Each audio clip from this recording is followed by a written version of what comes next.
안녕하십니까. 매일 눈으로 세상의 흐름 읽어드리는 Y타임스 정세 분석의 추복일입니다. 하나의 중국 원칙을 내세운 중국의 강력한 경고에도 불구하고 이 대만의 국경절인 쌍십절 10월 10일이죠. 이 쌍십절을 앞두고 주요국 정치인들이 대만을 방문하고 있습니다. 대만의 현재 언론인 자유시보 등이 6일 보도한 내용을 보면 프랑스의 상원인데요. 여기에 이제 대만 교류 연구위원회가 있습니다. 여기에 알랭 리사르 위원장을 비롯해가지고 초당파 의원 4명이 대만 정부의 초청을 받고 오전 6시 38분에 대만의 타오이안 공항에 도착했다. 이렇게 보도를 했습니다. 대만에서는 펑하우린 대만 외교부 차관이 공항에 나와서 이들을 맞았습니다. 대만 외교부는 프랑스 상원 의원단의 이번 방문은 양국 관계를 새로운 차원으로 끌어올리기 위한 아주 의미 있는 방문이다. 이렇게 평가를 했습니다. 방문 단장인 리사르 의원은 1997년부터 2002년까지 프랑스 국방장관을 지낸 인물입니다. 2015년과 2018년에도 두 차례 대만을 방문한 적이 있는 친대만 성향의 인물이죠. 올해 5월에는 이 대만의 국제기구 참여 지지 결의안이 프랑스 상원을 통과했는데 그때도 큰 역할을 했었습니다. 이 리샤르 의원 일행은 10일까지 대만에 머물면서 차잉원 총통을 비롯해가지고 수전창 행정원장, 우리나라 총리격이죠. 그리고 유시콘 입법원장, 우리나라 국회의장격입니다. 그리고 우자우세 외교부장 등 최고위 당국자들하고 잇따라 만나서 교류를 하게 됩니다. 중국의 강력한 반대에도 불구하고 대만을 방문한 프랑스 상원의원 방문단에 대해서 차잉원 총통은 깊은 사의를 표명했습니다. 7일 대만 현지 언론인 중시신문망 등이 보도한 내용을 보면 이 차잉원 총통은 이날 오전 총통부에서 이 프랑스 상원 대만교류연구위원회의 알랭 리샤르 위원장을 비롯해가지고 초당파 의원 4명을 만났다. 이렇게 보도를 했습니다. 차이 총통은 이 자리에서 리사드 의원이 이 중국의 압력에도 불구하고 세 번째로 대만을 방문한 데 대해서 매우 감동했다 그러면서 그에게 특별 훈장을 수여했습니다. 그러면서 차이 총통은 이 프랑스 정부가 국제 무대에서 대만해의 평화와 안정에 대해서 관심을 갖고 또 대만의 국제적 참여를 지지해 준 데 대해서 고마움을 표한다 그랬습니다. 그러면서 더 많은 프랑스 인사들이 이 대만을 방문하고 대만과의 관계를 구축하는 개척자가 되달라 이렇게 당부를 했습니다. 이에 대해서 리사르 의원은 프랑스를 포함한 많은 국가는 대만의 입장을 지지한다면서 이건 대만이 세계 많은 영역에서 매우 큰 공헌을 했기 때문이다 이렇게 화답을 했습니다. 그러자 이 차이 총통은 다시 우리는 국제사회의 일원으로서 우리에게 부여된 책임을 모두 실현하고 인도태평양 지역의 안정과 평화 보장 노력을 계속할 것이라 그러면서 우리는 프랑스와 함께 세계에 대한 기여 노력을 더 강화하고 싶다 이렇게 전했습니다.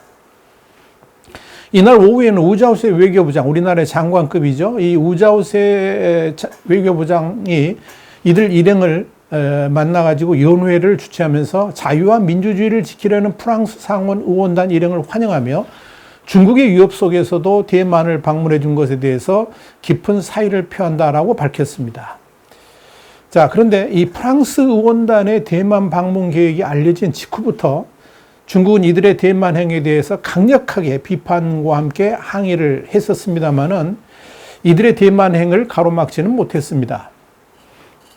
루샤의 이 프랑스 주재 중국 대사는 지난 3월 방문 계획을 확인하고부터 이 리샤르 의원에게 직접 서한을 보내고 또 이런 굉장히 항의를 하면서 대만 방문을 저지하려고 했었습니다. 특히 이 프랑스 싱크탱크의 한 연구원이 중국 측의 저지 움직임을 비난하니까 이 루 대사가 거센 언사로 공격을 가했고 결국 프랑스 외교부가 루 대사를 초치하는 이런 대충돌이 벌어지기도 했었습니다. 이 프랑스 주재 중국 대사관은 성명을 통해서 이번 방문은 중국의 핵심 이익을 해치고 중국과 프랑스 관계를 파괴할 뿐만 아니라 최종적으로 프랑스의 명예와 이익을 해칠 것이다 이렇게 경고를 한 바 있습니다. 대사관은 또 어떠한 명목의 방문이든 대만 당국과 공식 접촉하는 것은 프랑스가 시행하는 하나의 중국 정책을 심각히 위반하는 것이고 대만 분리독립 세력에 이용당할 것이다 이렇게 비난을 했습니다. 이와 관련해 가지고 리샤르 의원은 르몽드 신문을 통해서 자신의 대만 방문은 이 프랑스 외교부와 상의를 거친 것이고 자신의 방문이 프랑스의 대중국 정책에 전혀 모순되지 않는다라고 밝혔습니다. 중요한 것은 이 중국이 외교적 채널을 통해서 지난 3월부터 강력하게 반대를 했음에도 불구하고 이들의 대만 방문을 전혀 막지 못했다는 점이죠. 심지어 프랑스 외교부마저도 이들의 대만 방문에 대해 전혀 문제 삼지를 않았고 오히려 중국 대사관 측의 강력한 항의에 대해서 엄중하게 경고했다는 사실입니다. 이건 그동안 유럽연합, 그러니까 EU 국가 중에서도 상당히 친중 성향을 보여왔던 프랑스에서마저도 중국의 말발이 전혀 먹혀들지 않고 있다는 점에서 중요한 시사점을 던져줍니다. 특히 이 프랑스 외교부의 허락하에 대만을 방문했다는 것은 이 프랑스 정부가 중국보다는 대만 정부 측에 힘을 실어줬다는 평가가 나옵니다.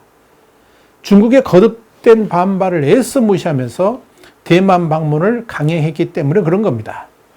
그런데요, 이 프랑스 대표단이 대만에 도착하기 하루 전인 5일에는 토니 에벗 전 호주 총리도 대만에 도착을 해가지고 차잉원 총통을 만났습니다. 에벗 전 호주 총리는 대만에 대한 중국의 무력 시위에 대해서 언급하면서 우려를 나타냈습니다. 에벗 전 총리는 이 민주주의 체제를 수호하고 코로나 팬데믹을 종식하기 위한 대만의 국제적 활동을 높게 평가한다 그랬습니다. 그러면서 모든 사람들이 대만의 발전된 상황에 긍정적 신호를 보내는 것은 아니며 거의 매일같이 거대한 이웃 국가에 의해서, 그리고 중국을 말하는 거죠, 안전이 도전받고 있다는 점을 잘 알고 있다, 이렇게 말을 했습니다. 에벗 전 총리는 8일 오전에 위산 포럼에서 기조연설을 하는 것이 주 목적이지만 차잉원 총리, 구리슝 국가안보회 비서장, 그리고 왕메이화 경제부장 등을 만나는 등 정상급 스케줄들이 대기하고 있습니다.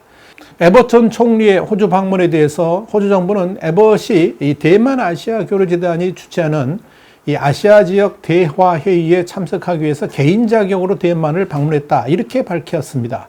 에벗 전 총리는 지난 7월 영국을 방문한 자리에서도 중국의 호주에 대한 무역보복 조치를 강력하게 비난한 바 있습니다. 그러면서 이 대만이 환태평양 경제 동반자 협정, 그러니까 CPTPP에 참여하는 것을 강력히 지지한다 그랬고요. 또 호주가 중국과의 긴장 심화를 우려해가지고 대만의 가입 신청을 거부해서는 안 된다라고 강조한 바도 있습니다. 에벗 전 호주 총리의 대만 방문에 대해서는 이 중국은 별다른 항의조차 보내지 못했습니다. 이미 호주하고의 관계가 최악의 상황으로 벌어진 상태에서 개인 자격으로 전 총리가 방문하는 것에 대해서 항의하기도 난감하기 때문이었을 겁니다. 그런데 말입니다. 중국의 지위에 대해서 분명하게 드러날 사건이 하나 등장했습니다. 뭐냐면 포괄적 점진적 태평양 경제 동반자 협정, 아까 말씀드렸던 CPTPP에 중국이 참여할 수 있느냐의 여부입니다. 진짜 중요한 것은 이 CPTPP에 중국뿐만 아니고 대만도 가입 신청을 했다는 점입니다. 우선 중국은 당연히 하나의 중국을 내세우면서 대만의 CPTPP 가입에 반대를 하고 있습니다. 자, 오리젠 중국 외교부 대변인은 지난 9월 23일 전 세계의 중국은 하나뿐이고 대만은 중국의 나눌 수 없는 일부라 그랬습니다. 그러면서 하나의 중국 원칙은 공인된 국제관계 준칙이고 국제사회의 보편적인 공감대다, 이렇게 주장을 했습니다. 그러면서 우리는 어떠한 국가가 대만과 공식적으로 왕래하는 것을 단호하게 반대하고 대만이 어떠한 공식적 성격의 협의체나 조직에 가입하는 것도 반대한다라고 그랬습니다. 자, 이 자오리젠 대변인의 이런 성명은 지난 9월 22일 미국을 방문 중이던 모테기 도시미스 일본 외무상이 뉴욕에서 열린 기자회견에서 이런 말을 했었거든요. 대만이 이번에 가입 신청을 한 것을 우리나라, 그러니까 일본으로서는 우선 환영하고 싶다라고 말한 것에 대해서 반박하는 성격으로 이루어진 겁니다. 문제는 중국의 이런 강력한 반발에 일본을 비롯한 주요국들이 어떻게 반응하느냐, 이 문제입니다. 과거 같으면 세계 제2의 경제대국인 중국이 그런 식으로 반대 의사를 표명하면 관련국들이 당연히 중국의 의견을 수용하면서 대만의 CPTPP 가입을 막았을 겁니다. 그런데 지금은 완전히 상황이 다릅니다. 중국의 강력한 반대도 불구하고 대만의 CPTPP 가입은 상당히 가능성이 높은 반면에 오히려 중국의 가입 신청은 거부될 가능성이 아주 높다는 겁니다. 만약 그렇게 결정된다 그러면 중국으로서는 외교적 수모는 물론이고 치욕을 당했다 이렇게 말할 정도로 심각한 모멸을 느끼게 될 겁니다. 우선 중국의 CPTPP 가입에 대해서 키를 쥐고 있는 일본부터 아주 부정적입니다. 모태기 외무상은 지난 9월 17일 중국의 CPTPP 가입 신청에 대해서 중국 당국이 CPTPP의 가입 기준을 충족할 수 있을지 여부에 의문이다 그러면서 부정적 입장을 나타냈습니다. 그러면서 올해 초에 CPTPP의 가입을 신청한 영국에 대한 심사 절차를 먼저 한 다음에 중국의 가입 신청을 검토하겠다라고 덧붙였습니다. 특히 아소다로 당시 일본 부총리 겸 재무상은 중국의 CPTPP 가입 가능성에 대해서 지금의 중국은 새로 가입할 수 있습니까? 이렇게 말하면서 CPTPP 가입을 단순하게 생각하고 있지 않나 그런 말을 했습니다. 그러면서 국유기업, 지적재산권과 투자자보, 또 정부 조달, 전자상거래 같은 이 CPTPP 규약을 중국이 과연 지킬 수 있겠느냐 이렇게 말해서 중국 측의 협정 준수 가능성에 대해서 의문을 제기했습니다. 그러면서도 대만이 기본적인 가치관을 공유하는 중요한 파트너라 그러면서 대만의 참가 신청이 일본으로서 환영해야 할 일이다 이렇게 말을 했습니다. 가토 가스노부 일본 관방장관도 이날 일본 총리 관저에서 열린 기자회견에서 대만의 CPTPP 참가 신청을 환영한다 그러면서 대만의 CPTPP 가입은 협정상 가능한 것으로 인식하고 있다라고 말을 했습니다. CPTPP의 의장국을 맡고 있는 일본 정부 입장에서는 이 CPTPP 가입 여부가 전체 회원국 그러니까 11개 나라의 승인이 필요하긴 하지만 앞으로 중국과 대만의 CPTPP 가입을 가를 캐스팅 보트를 일본이 지휘고 있다고 보고 있습니다. 자, 일본의 이런 태도에 대해서 호주도 대찬성입니다. 자, 그렇다면 중국의 CPTPP 가입은 거의 절망적이죠. 결국 일본이나 호주의 이런 입장은 중국의 CPTPP 가입은 부결시키면서 대만의 가입은 승인할 수 있는 그런 가능성이 있다 이렇게 보여집니다. 이걸 이제 명백하게 드러냈다는 점에서 중국의 외교적 추락은 이미 예정된 수순이다 이렇게 말씀드릴 수 있을 겁니다. 유럽연합의 리투아니아도 그렇고 이젠 프랑스까지 그리고 아시아존에서 일본을 포함해 가지고 호주까지 중국의 엄포라든지 위협에 반응도 하지 않음으로 인해 가지고 중국은 외교적 고립 위기에 빠졌습니다. 그러면서 아시아의 호랑이가 아니라 이빨 빠진 호랑이 또는 종이 호랑이로 전락할 위기에 처해 있습니다. 자, 이런 중국의 외교 고립은 순전히 중국이 자초한 면이 없지 않습니다. 호주가 왜 저렇게 반중의 선도 국가가 되었습니까? 바로 중국의 강력한 전랑 외교 때문입니다. 늑대 외교죠. 호주가 코로나 팬데믹 기원 조사를 말하고 5G 산업에 대한 규제를 실시하니까 중국은 즉각적으로 호주에 대해서 시범 대상국으로 지정을 했죠. 그러면서 중국을 거역하면 어떤 나라가 되는지 보여주겠다라고 엄포를 놨습니다. 자, 그러면서 석탄에 이어서 곡물, 와인 등으로 수입 규제 품목을 늘린 다음에 시정해야 될 14가지 리스트를 내놨습니다. 그러면서 과오를 바로잡지 않으면 더 큰 징벌을 받게 될 것이다. 이런 공개 협박을 하기에 이르렀죠. 자, 그 결과가 어떻게 됐습니까? 호주를 향했던 도끼로 재발등을 찍었습니다. 지난 2018년 호주의 멜컴 텀볼 당시 총리는 중국 외교 전략의 실상을 3C라는 말로 고발을 했습니다. 첫 번째는 코버트입니다. 비밀스럽게 상대국가 정치인과 지식인들을 매수해가지고 친중으로 세뇌하는 겁니다. 두 번째가 코럽입니다. 이게 뭐냐면 부패 공작을 하는 거죠. 그러니까 돈으로, 여자로 뭐 이런 식으로 하는 거죠. 세 번째가 홀시브입니다. 이게 힘을 앞세우는 강압을 말하는 겁니다.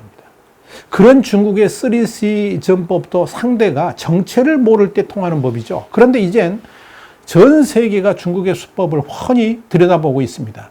이 3C를 통해서 상대국의 약한 고리를 공격하면서 가스라이팅을 하려고 하는 중국의 속셈을 다 눈치채고 있습니다. 오히려 중국의 주변국들이 이젠 역습하는 상황이 펼쳐지고 있는 겁니다. 호주는 그런 중국의 3C 전법을 완전히 뭉개버린 대표적인 국가입니다. 그리고 불량 국가인 중국을 어떻게 다스려야 되는지 전 세계에 그 모델을 보여줬습니다.